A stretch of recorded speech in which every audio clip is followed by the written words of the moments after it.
everybody. Welcome to the show. You know where you are, the 9 at 9 with me, Tigo. And I love bringing these experts in from all over the world with different trailblazing stories. Almost every episode is very unique, and we love doing that.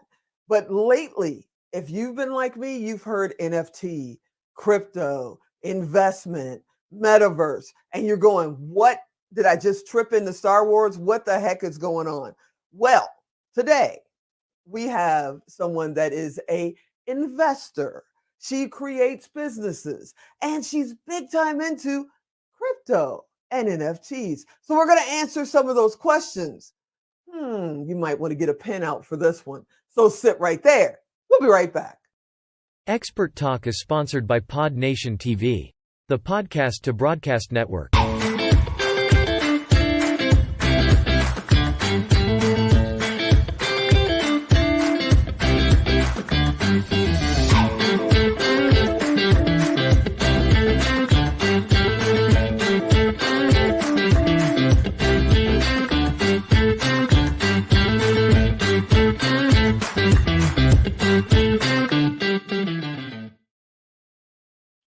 Yep, you heard me right. If you've been hearing Bitcoin and crypto and NFT and all of that going on, if you're somebody who's been at home and you're creating your own business and you thought, man, if I could find an investor, I hear, how people are getting investments and that's how they're growing their businesses. I don't know how to do that. You're in the right spot today because we've got my good buddy, Jasmine Zhang is here and we're going to talk about it. Hey, Jasmine, what's happening? Hi, Jigon. Good to have, it's very nice to meet you, and thanks for having me. Thanks for being on. Let's talk about this. First off, what the heck is a crypto?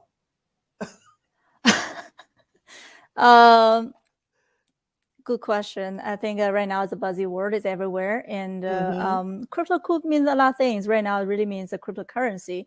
But I think in the future, I think Web3 actually probably going to replace crypto because it has a lot more implications rather than just a cryptocurrency. So you are a private investor, correct? That's right. Okay. Do you pick a certain kind of company or are you kind of open to, great ideas and you just want to hear those great ideas?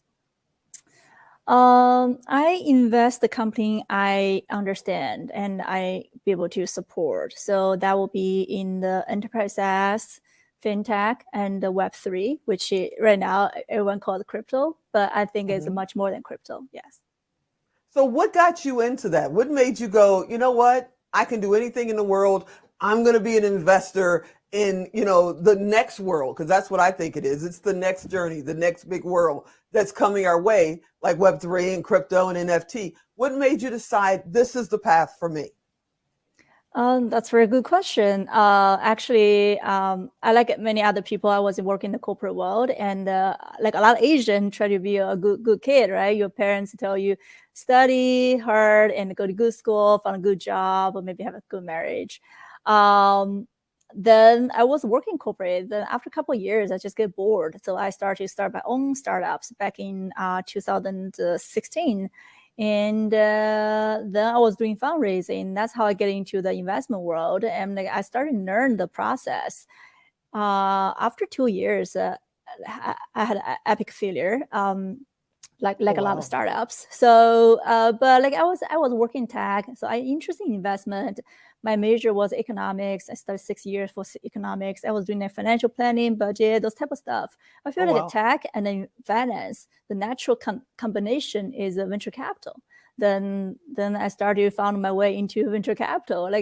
And I'm not from traditional invest banking or from management consulting, that type of background. How can I get into the venture capital world? So then I just started investing, use my own money as an angel investor. My first deal was in 2017, a small deal, 5,000, my own money. That's how I get started. Then over the years, I take a lot of course, right, and also attending those, engage with the startup community and also investment community, and learn from the expert, from mentors in the industry and who I admire. And also in 2018, I also invest a venture capital fund. So from that, and I actually learned from really good emerging fund manager, and they invest the women founders, and also they want to revolutionize the next generation in terms of funding the women founders and also sourcing the source from the women investors. So I really get inspired by that.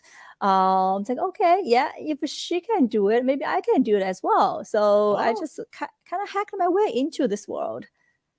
That's amazing. Now, see, I've got 15 questions and we got 4 or 5 minutes for me to do this. So for the first question, I got to say, I have been, Asian, especially Filipino, has been very close to me since I was 18 years old. I'm part of the family. They're part of my family. It's just what it is. And the first thing I thought of is, what would mom say if I came and said, I'm going to go and start a venture capital business and start doing investment? What did your family say? Didn't they want you to work corporate? Were they scared? Yeah, I was scared. I still working, I was working in the corporate for a couple of years while doing the investing, engage myself with the startup community, really learn how to do it. Even I was attending a lot of course, but my corporate work be able to afford me to do that as well. So it's really, at one point, I feel I can do it by myself. Then I start to syndicate deals, deal by deal. Then that's how I feel I can just quit my job doing this full time as a professional investor. That's amazing. Okay, so let's answer the question of, what's the difference between an angel investor and a venture capitalist investor? What's the difference between the two? Yeah, so angel investor is like a individual investor investing into startups.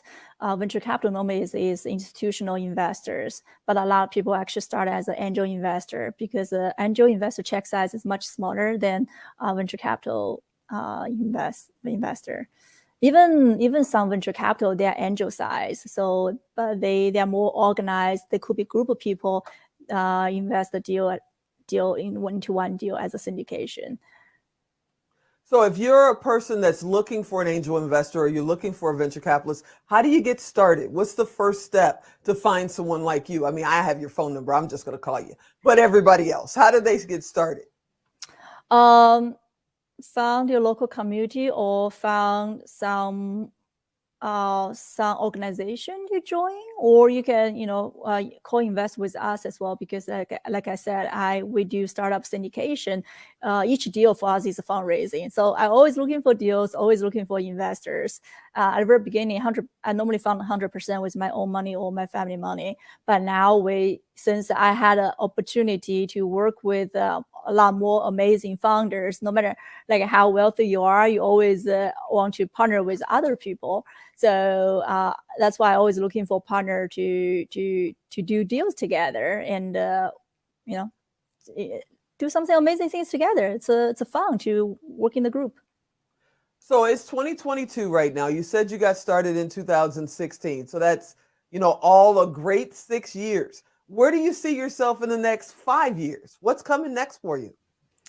I will continue doing investing, but do a much bigger deals and maybe a later stage as well. Right now, my focus is the middle stage, really Series A and B. Before that, when I was doing angel, is more like a seed or pre-seed, so that's a smaller check size. Right now, we also get into late stage or even some pre-IPO deals, so that require larger check size. That's why I would love to work with a lot more people and bring more people into this world, especially women founders and women investors. There are so few of us. Another reason I forget to mention is it's really the stats shows only 2% of a venture capital fund go to women founders. So I was really devastated by that stats. So that's why we need more women investors and also women founders, and so we can actually push that entire ecosystem forward. What if somebody is watching right now? There's a woman founder watching right now and they're saying, hey, I'm just too small.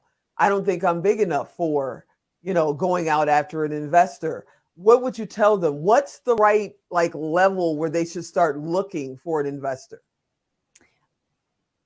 Day one, you always need looking for money when you don't need money. So that's the easiest way you actually get more money. When you really definitely need money, it probably is hard because your time runs out, you have a lot of pressure.